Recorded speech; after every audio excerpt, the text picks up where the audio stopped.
Hello everyone, Robert Drysdale here. In this video, we're going to be talking about a little bit about the differences between the wrestling culture and BJJ culture. Now, to begin with, I have never wrestled in high school or college. My experience in wrestling comes through MMA, hanging out and training with wrestlers the last 13 years. So I've never been immersed in the wrestling culture. However, I'm aware of how these guys train and I've been around them for a long time and I can see their mindset and some things they have in common that I really admire, and I think BJJ could learn a lot from it. But before we get into that, I want to talk to you guys a little bit about what the culture in BJJ is. First and foremost, it is not an Olympic sport. It doesn't have government funding. It is all private, right? So if I want to open a gym, no one's going to subsidize me. I'm going to have to invest or find an investor. I'm going to have to take some risks, and ultimately, as much as I love Jiu Jitsu, I'm trying to make money from it, right? So that immediately creates a different dynamic. I can't expect a check from the government, or I'm not a high school coach where I'm getting paid by the school and so on. I'm trying to make money from this, right? And the positive side of that dynamic is that it created a huge economic avenue for a lot of instructors around the world. Like, I have a good living because of BJJ, because of its popularity, and because it is sort of like a niche, sort of boutique kind of martial art, which is priced in a way that is above most martial arts. You probably couldn't charge what I charge in BJJ and any other martial art, certainly not wrestling, because it's normally given for free in school at least. So people will not pay that much for it, right? And what the problem with that is, once you have this dynamic of I am paying for a service and I am teaching for your payment, is that a lot of people tend to water down the product. And this is not an easy thing for any business owner to resist, because if you have students that, if you know that you can increase your membership because you have more people who want to, move quickly, or they want an easier ride, or you just don't want to lose a member, so you're trying to cater to your client, that dynamic between coach and student often is reverse, or the client is on top, sort of that mindset, your customer is always right.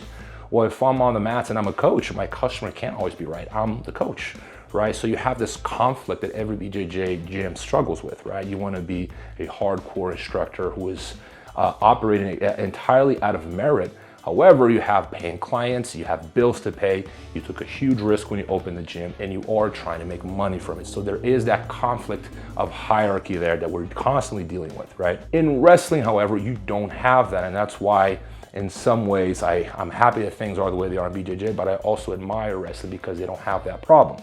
Because it's government funded, it created a problem because they have a hard time making money from wrestling because it's given away for free.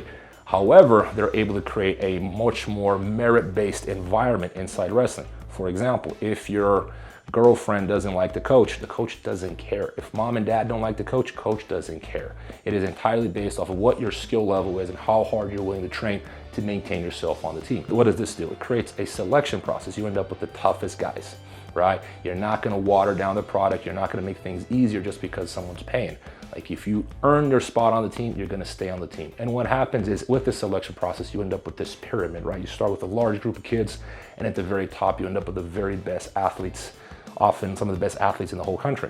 So this helps explain why wrestlers are so successful in MMA. They have been selected from a very young age. They've been selecting the very best athletes, and because they're pushed to the extreme, and most of these guys will not make it, this selection process breeds excellence.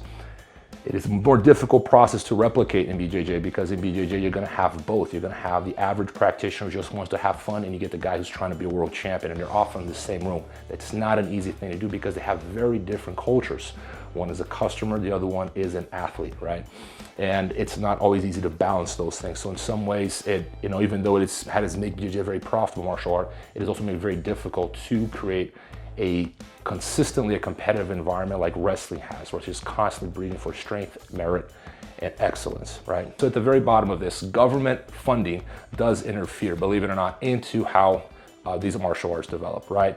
If there's money coming in from the private sector, what's going to happen is you're going to be catering to your audience. If the money's coming from the government, you don't feel like you have to worry about, whether your students are liking your class or not. You can just focus on giving them a good program, and if they're not liking it, you can always kick them off the team. It doesn't affect how much you get paid.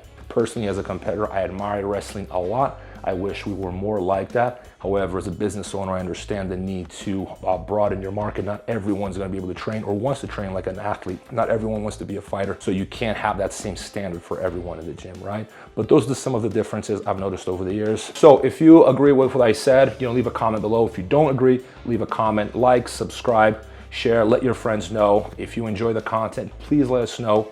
what you would like to learn about, what you would like us to talk about, and we're gonna be delivering more and more content as we go.